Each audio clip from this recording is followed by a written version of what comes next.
Hey, Purple Martin people, do you have Purple Martins arriving early and you need to feed them scrambled eggs, or if you want to feed them crickets, something like that, mealworms, and you can't figure out how to get them to take them? Well, this video is for you, and if you stay to the end, you'll actually see me feeding Purple Martins using a spoon, feeding them off my deck. Here you go, Well, first, I want Patrick. to tell you a few things that really helped me because I struggled really hard with this. So every year, my Purple Martins come early in Michigan. Ah, it is so hard because it is so cold out there and so cold and wet. And I know they're hungry and I'm trying to feed them, but they're not taking it. So I complained bitterly, I'm going to say, in a Facebook post. And a gentleman by the name of David Welsh came over and he showed me this cool little contraption I'm going to show you in a minute. But he showed me how to use that in order to do this easier. And also, he told me they don't take it easily. Like in the other videos you see, it's like, oh, poof, my Purple Martins just figured it out automatically. That doesn't always happen. He told me that you've got to spend time, really spend time trying to get at least one Purple Martin to take it. And if that one takes the eggs or the cricket or the mealworm, then the rest are more likely to also. So that was number one. He actually came over. He brought a whole thing of crickets, and he stood outside forever. I bet it was well over an hour in the cold, getting one purple martin to take that cricket. And as soon as he did, then it wasn't, minutes till the others were doing it too. So when I started. You're going to see a picture of me here doing it in a minute. I started actually down in my yard, kind of underneath after David showed me how flicking the crickets up there, I was just using a big metal spoon that I put them on and flicking them up there. And then once they got used to that, then I moved back a little bit until now I can do it from my deck. And every year when they come back, there's at least one that remembers. And so I'm able to just go outside on my deck where I'm right by the warm. I can go inside and get warm for a minute. One of the other things I do is, I've kind of trained them so they know when I'm coming because I'll hit my spoon on the railing of the deck before I start. And then they all come out and more of them fly in. Everybody seems to know what's going on from that. So giving them a clue like that is really good. Um, Also, and I'm going to talk about this also, you'll hear it again in this video, but if you bring your crickets, if you let them sit outside or like your cold basement, they'll go dormant. And then if you let them warm up for a few minutes before you try to feed them to the crickets, they will be moving when you flick them in the air, and that makes the birds want them more, I guess. I don't know. It seems to work better that way. If you flick a dead cricket, it's like they know the difference and just let that one drop to the ground. The other thing is when you flick at them, you think, oh, well, they should be an automatic response, but those birds are so good at this. It almost seems like it's delayed. You flip the cricket, and it seems like seconds before the bird catches it, but they are catching it. It's kind of amazing to watch. You'll see me flick it, and then there's a big delay, and then the bird gets it down way lower. And the birds kind of take turns. They know whose turn it is. They will sit there and wait while you flick it and they figure out who's going to go. I haven't had two birds collide over it or even both try at once.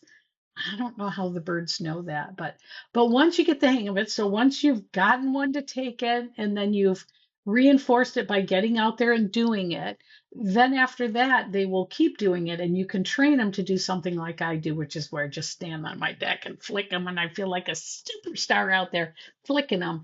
Now, a big problem for me was where to get the crickets. So I went to PetSmart and I would buy the jumbo crickets. I did order some online, and that worked out pretty good too. I think I got 500 or 1,000. The only problem with that was where to keep them because they don't all fit in the bin I'm going to show you. So that was a little bit of an issue. And when I was dumping them out, a bunch got loose in my house. So we had crickets chirping for a few days. Um, but still, all in all, it can easily be done. The thing I liked the best, and it was probably a little more expensive, was just going over to PetSmart or whatever and buying Chowhound and getting some of the jumbo crickets. That seemed to work the best. I had tried other things like putting live crickets inside the birdhouse or inside the gourds, and those just hopped right back out and they were a waste. I tried laying eggs out. They wouldn't come and eat the eggs. Before that, I would try flipping eggs. I thought maybe they wouldn't take them from me because I was flipping them wrong. So I put them in a straw and tried to spit them. That didn't work very well because I breathed in first and got a cricket in my mouth. And that was the end of that. But I tried everything to loft them out there for the birds. And really, it just took David just training one to like it. He followed that bird everywhere it went. If it went over here and landed, he went over there and tried again. And that bird just sat there watching while he flipped those crickets till finally it took one. And that was all it took. So here I'm going to show you the bin that I use, and then I'm going to show you me flipping crickets off my deck. So here we go. See you later. And thanks. Thanks for coming by. All right, so here's a way to keep your crickets. This is just a little container that I got like at PetSmart. And what I love about this, actually I got it from VIP Pets because PetSmart didn't have this. But you can put these tubes in and the crickets go up the tubes and the end is closed. And when you pull it out to feed it to your purple martins, there's a tube full of crickets. And this makes it much easier to do. So there's 4 of these, 2 for each side. And then you have, you've got your little cups that they can feed in. And it comes with kind of like a little sponge that you put in those cups. So they can use that to feed in. And then I bought these, it's made by Flukers. I think little cricket quenchers that I fed to them last year. That was cool. And then I had this high calcium cricket diet. And I got all of this at the pet store. And that works amazing when you, for number one, for keeping them in. But second of all, when you go to use it, and it's much easier to work with this than it is trying to reach inside and get a cricket out. So that worked really good. The other thing I learned was if you put your crickets outside where it's cold, they'll kind of go dormant and get really slow.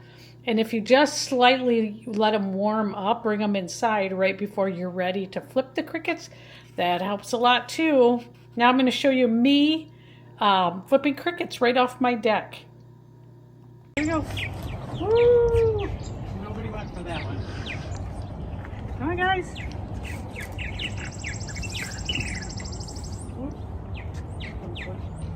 You ready? There you go. There you go.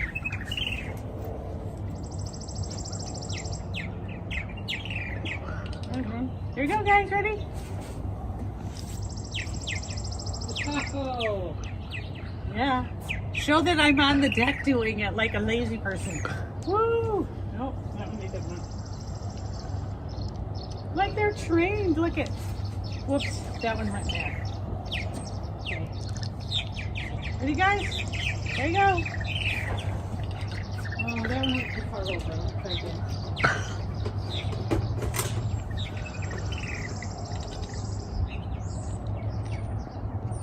I'm going too fast. Okay, here we go, guys.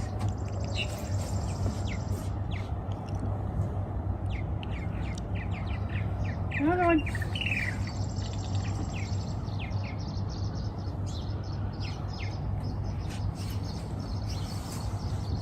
That was it done. Ready? What is it? There we go. There we go.